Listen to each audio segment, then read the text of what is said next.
Hello, everybody, and welcome back to Vindication Sports. It's been a while. It's been quite a while, but I am back. It's your host, Jackson Hester. Just, trying to clean up school, stay ahead of work, working, Black Friday holiday season as a retail worker definitely is hard. So I've kind of been off my game, but what do you know? I'm finally back, and I'm here to talk about the early goings of this NBA season. They've been pretty dang interesting. I think a lot of stuff that people expected to happen is happening. Like the Rockets kind of stink. James Harden has been putting up numbers, but not winning. Usually in the regular season he wins a lot. The Wizards are probably the worst team in the NBA, so I guess if you participated in that trade this summer, you're just trying to... I don't even know what you're doing. You're just sad.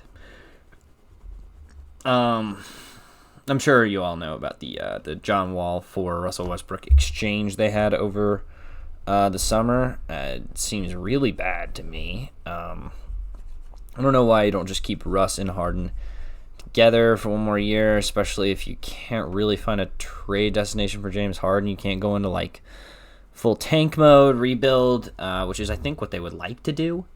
But I don't think they're going to have an opportunity to do that. I'm trying to think of other kind of interesting early going stuff. The Clippers, absolutely got destroyed by the Mavericks a few days ago. It might have been a week at this point. They were down 51 at halftime, and Kawhi Leonard didn't play in that game, but they haven't lost any other games this season. They're sitting at 4-1, which is, it's pretty stunning. The other team in the West that's 4-1 is actually the Suns, and I'm a Chris Paul fantasy owner. I don't know if that's fortunate or unfortunate, but he hasn't really been putting up too many gaudy numbers, too many, great stats for me, especially in fantasy, but I'll definitely take it, considering what he's able to just bring to the table in terms of assists, and obviously it looks like they're winning. That's pretty phenomenal. I know Ayton really hasn't been putting up too many big numbers, but, I think doing what's conducive to winning is probably their best approach. The Atlanta Hawks, which is my hometown team, they are actually only a half game back from first. There's only 4 games in the season, but they've only lost 1 game, and it was to the absolute class of the East, the Brooklyn Nets, who are below them in the standings, but above them it's so early in the year that the most any team has played is 5 games. There's no more undefeateds, so that's pretty... that's cool. It's good. I think a competitive league shouldn't have very many undefeateds, or any undefeateds, really. So yeah, that's good. I think the Cavaliers started off super hot, if I can remember. They were 3-0, and now they're down to 3-2. The East is pretty... The East is pretty weird, because it's going to be... It's going to be pretty easy to sneak into the playoffs this year. There's only really, I think, a few teams that are, kind of guaranteed locks to make the postseason. I would say that's the Heat, the Celtics. I think the Brooklyn Nets are looking like a lock at this point to make the postseason. The Sixers, and you could throw the Pacers in there as well. And I think I already said the Bucks, but... aside from that, no one else is really convincing me that they're gonna. I think that, that's that. I think I'm going over 8. It says I think the Toronto Raptors have a good chance. I know they started off extremely weak. Bucks, I think, will make it. I think they're pretty much a lock. Heat, I would say, are pretty much a lock. Celtics, Brooklyn Nets.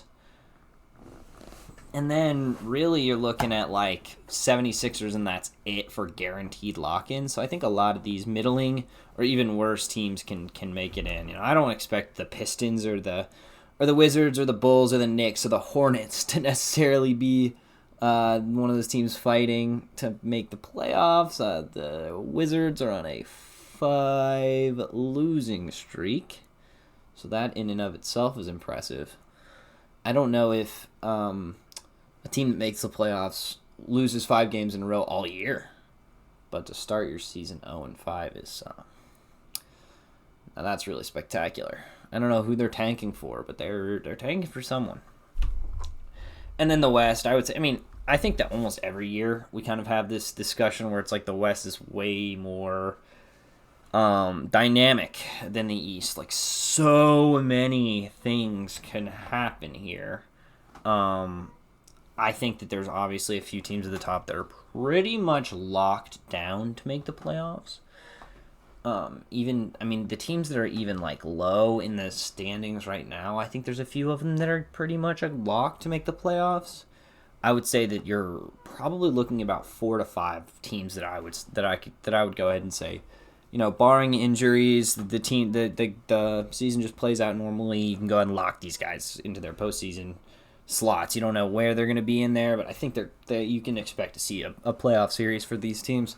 You got both LA teams. I think are obviously. I think they're both LA teams should see themselves as legit championship contenders this year.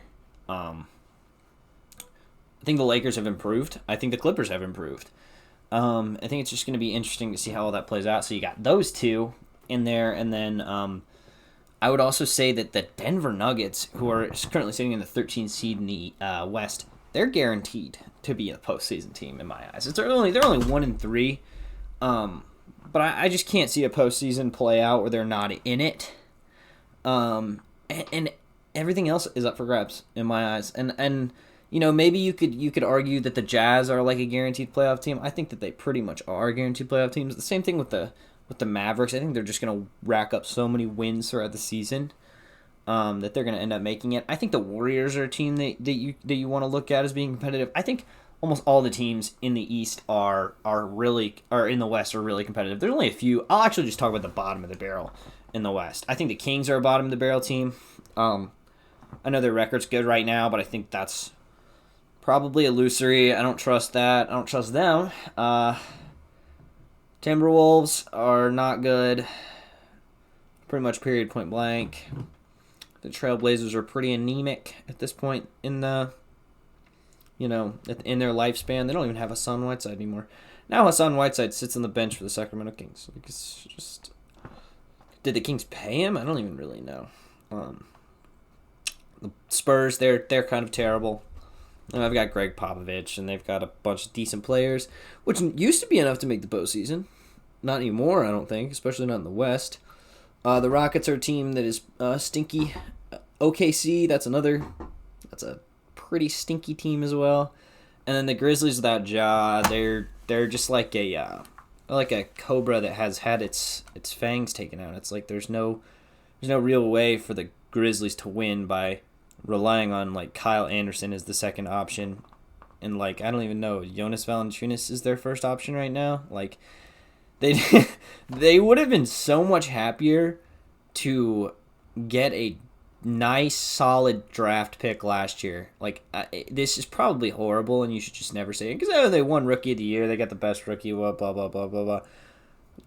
The reality is that if Ja Morant just would have missed the season last year, the entire season, Ben Simmons style, and they would have gotten another solid, nice pick, like a top like 15 pick this year. I mean, we don't ever trust. If they get a top 5 pick, there's a lot of players they could get. But I think another young star is what the Grizzlies are really going to need, because I know they did the whole Jaren Jackson, and then Jaren Jackson chained into Ja, but Jaren Jackson's not playing, and Ja's not playing now. So, like I said, Kyle Anderson, Dylan Brooks, these are not players that I really trust to win a lot of games in the NBA.